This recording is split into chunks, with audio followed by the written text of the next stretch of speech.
안녕하세요. 한국경제신문 경제부 강경민 기자입니다. 오늘이 독자님을 찾아뵙는 두 번째 시간인데요. 오늘 말씀드릴 주제는 3월 고용동향입니다. 통계청에서 오늘 3월 고용동향을 발표했는데요. 일단 통계청에서 발표한 자료부터 먼저 보겠습니다. 먼저 통계청의 보도자료부터 살펴보겠습니다. 일단 고용률을 볼까요? 15세 이상 고용률은 62.4%네요. 그리고 실업률은 3.0%입니다. 그리고 취업자 수 증가폭은 전년 동월 대비 17만 3천 명 증가했네요. 일단 3월 고용 동향에 대해서 자세하게 설명드리기에 앞서서 개념 정리부터 하고 넘어가는 게 좋을 것 같아요. 사실 통계청에서 발표하는 다른 경제 지표들, 예를 들면 소비자 물가, 산업활동 이런 거는 사실은 이런 통계는 전년 동월 대비 증감률 이 숫자만 보면은 금방 파악이 가능한데 고용 동향은 다릅니다. 왜냐하면 개념을 좀 알아야 되기 때문에 그래요. 일단 예를 들어볼까요? 고용률 같은 하고 실업률이 있는데 고용률이 70%면은 실업률이 30%라고 생각하시는 경우가 있는데 결코 아닙니다. 왜냐면 분모가 다르기 때문이에요. 이 분모에 대해서 제대로 알려면 일단 취업자, 그리고 실업자, 그리고 비경제활동인구 이런 개념부터 먼저 정리를 하고 넘어가는 게 좋을 것 같습니다. 여기 보면 일단 15세 이상 인구라고 돼 있네요. 이거는 우리나라뿐만 아니라 국제적으로 통용되는 기준입니다. 만 15세 이상이 생산 가능 인구라고 불려요. 우리나라 근로기준법에서도 만 15세 이상만 원칙적으로 근로를 할 수 있다고 명시되어 있습니다.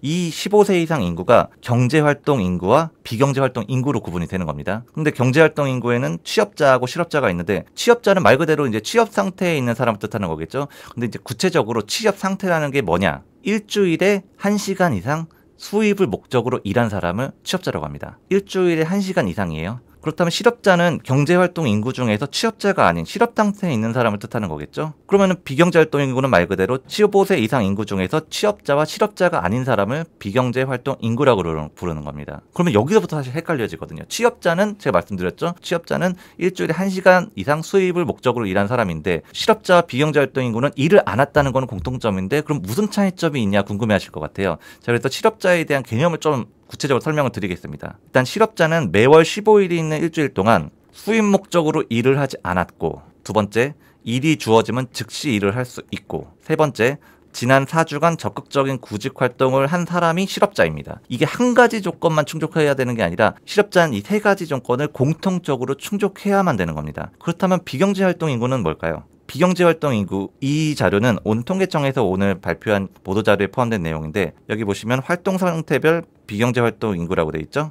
육아가 있네요. 가사가 있고 재학수강 연로 등으로 나눠지네요. 대표적으로 학생, 전업주부 대표적인 비경제활동 인구입니다. 근데 여기서 한 가지 말씀드릴 게 간혹 군인과 재소자를 비경제활동 인구라고 생각하시는 분들이 있어요. 하지만 군인과 재소자는 비경제활동 인구가 아닙니다. 노동 공급이 가능하지 않다고 보기 때문에 아예 만 15세 이상 노동 공급 인구에서 아예 제외됩니다. 그렇기 때문에 비경제활동 인구가 아니에요. 일단 지금까지 간단하게 취업자, 실업자, 비경제활동 인구에 대해서 말씀을 드렸는데 이렇게 개념만 설명드리기보다는 좀 퀴즈로 함께 알아보는 게 어떨까 싶습니다. 일단 퀴즈를 제가 두 가지 준비했어요. 첫 번째입니다. 취업준비생은 실업자일까요? 비경제활동 인구일까요? 제가 아까 말씀드렸죠. 실업자는 이 세 가지 조건을 모두 충족해야 된다. 수입 목적으로 일을 하지 않아야 되고 일이 주어지면 즉시 당장 일을 할 수 있어야 하고 4주간 적극적인 구직 활동을 했어야 한다. 이 세 가지 공통점이 있어야지만 실업자로 인정받는다고 말씀드렸잖아요. 이건 조금 다른 얘기인데 두 번째, 세 번째 이 조건을 충족하지 못하는 경우에 는 잠재 경제 활동 인구라고 사실 분류를 합니다. 이거는 고용 보조 지표인데 고용 보조 지표까지 얘기하면 너무 시간이 길어질 것 같으니 이 정도까지만 하겠습니다. 바로 정답을 볼까요? 일단 공무원 시험 응시, 입사원서 제출 이런 거는 적극적 구직 활동으로 분류를 합니다. 그리고 당장 취업 가능해야 돼요. 이 경우는 취업 준비생도 실업자로 분류가 됩니다. 하지만 이렇게 적극적 구직 활동을 하지 않았고 당장 재학 때문에 취업이 불가능한 학생의 경우는 비경제 활동 인구로 구분이 됩니다. 여기서 한 가지 재밌는 말씀을 드릴게요. 제가 공무원 시험 응시가 적극적 구직 활동이라고 말씀을 드렸잖아요. 그래서 공무원 시험이 있는 달과 그렇지 않은 달이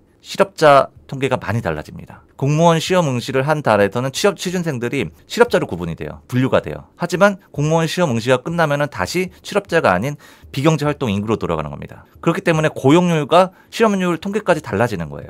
두 번째 퀴즈를 내보겠습니다. 학생이 아르바이트를 하면서 입사 원서를 냈다면 취업자일까요? 실업자일까요? 아니면 비경제 활동 인구일까요? 말씀드렸죠. 학생이면은 비경제활동 인구일 가능성이 높겠죠. 아르바이트. 일주일 동안 수입을 목적으로 1시간 동안 일을 했으면 취업자입니다. 그런데 또 입사 원서를 냈고 당장 취업이 가능하면 실업자로 분류가 돼요. 복수의 상태를 지니게 되는 거죠.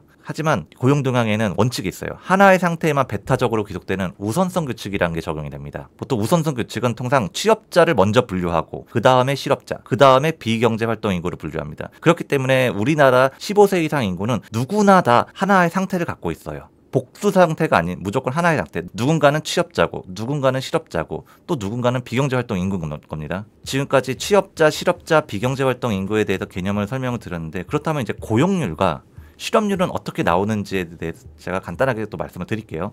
여기 보시면 고용률이 62.4%다. 실업률이 3.0%로 말씀드렸잖아요. 그리고 분모가 다르다고 말씀을 드렸어요. 고용률과 실업률은. 그럼 분모가 어떻게 다른지 한번 보겠습니다.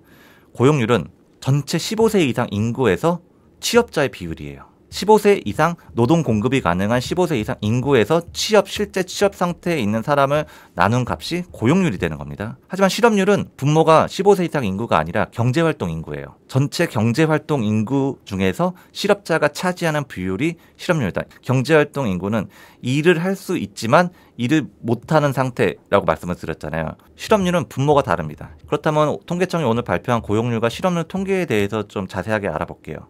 우선 고용률이 15세 이상 고용률이 62.4%네요. 그리고 OECD 기준인데 15에서 64세까지의 고용률이 69.1%로 나왔습니다. 통계청에 따르면은 통계가 작성이 시작된 이래 역대 최고치예요. 이게 겉으로만 보면은 역대급 고용 호황을 누리는 것 같은데 좀 더 들여보면 상황이 달라집니다. 취업자 수 증가폭을 먼저 보겠습니다. 취업자 수 증가폭 지난달에 17만 3천 명 증가했네요. 작년 3월과 비교해 보겠습니다. 작년 3월에는 어떻게 됐을까요? 46만 9천 명이네요. 취업자 수가 늘긴 했지만 증감폭이 많이 줄었습니다.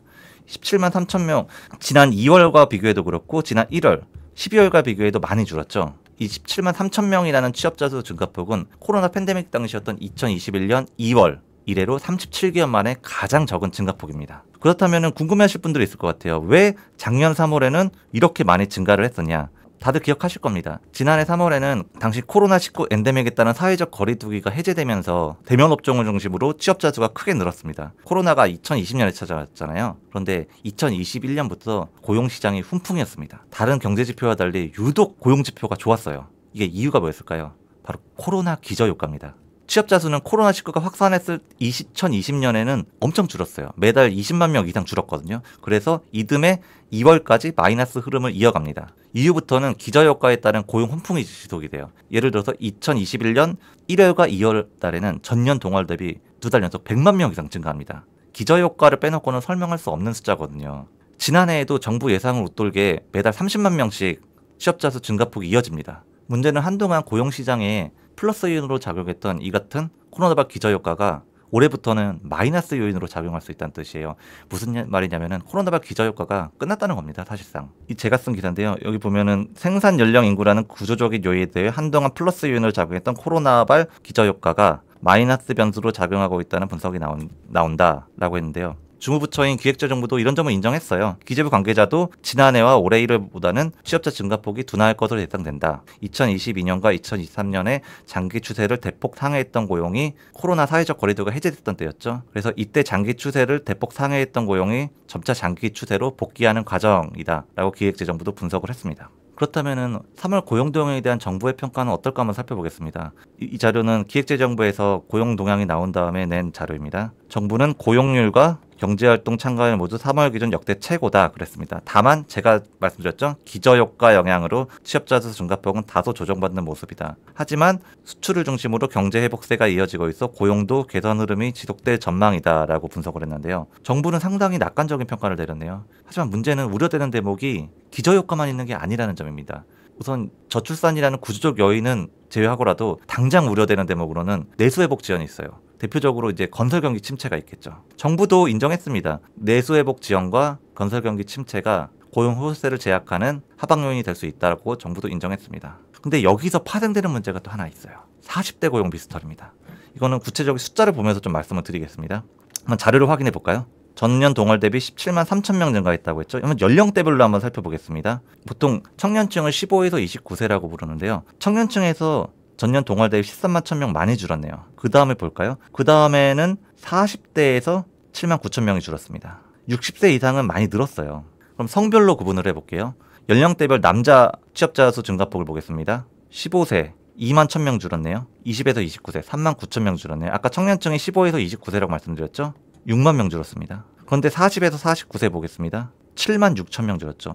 40대 남성의 취업자수 감소폭이 청년층을 웃돌아요. 그러면 여성을 볼까요? 여성 같은 경우에서는 40에서 49세 여성은 3천 명 주는데 그쳤습니다. 차이가 많이 나죠. 이유가 뭘까요? 우선 40대 인구가 감소한다는 원인이 있는데요. 문제는 이것만으로 설명이 안 된다는 거예요. 구체적으로 숫자를 한번 봐볼까요? 40대 남성이 전년 동월 대비 6만 4천 명이 줄었는데 취업자 수 감소폭은 7만 6천 명. 더 큽니다. 인구 감소폭보다 더 큽니다. 청년층도 마찬가지예요. 청년층도 이렇게 줄고 있는데 취업자 수 감소폭은 낮죠. 정부도 이런 점을 인지를 하고 있어요. 인구 감소폭에 비해서 40대 남성의 취업자 수가 왜 이렇게 줄어드는지에 대해서 분석을 하고 있는데 아직까지 명쾌한 해답을 내리지는 못했습니다. 다만 40대 남성 취업자가 주로 포진한 건설 경기 부진이 영향을 미쳤을 것이다 라고 추정을 하고 있어요. 혹시라도 명쾌한 분석이 나온다면 이 코너를 통해서 자세하게 설명을 드리도록 하겠습니다. 이상으로 통계청이 오늘 발표한 3월 고용동향 설명을 마칠 텐데요. 혹시 고용동향 관련돼서 문의사항이 있으시면 유튜브에 댓글을 남겨주시면 제가 아는 한 열심히 설명드리도록 하겠습니다. 일단 전 다음 시간에 찾아뵐 텐데요. 다음 시간 주제는 산업활동 지표입니다. 통상 산업활동 동향은 3개로 나뉘는데요. 생산, 소비, 투자로 나뉩니다. 이 생산, 소비, 투자가 전월 대비 얼마나 증가했느냐, 감소했느냐가 산업활동 동향의 핵심인데 이거는 오는 30일에 통계청 산업활동 지표가 발표되는데 그때 자세하게 설명을 드리도록 하겠습니다. 그럼 이상으로 통계청이 발표한 3월 고용 동향에 대한 설명을 마치겠습니다. 감사합니다.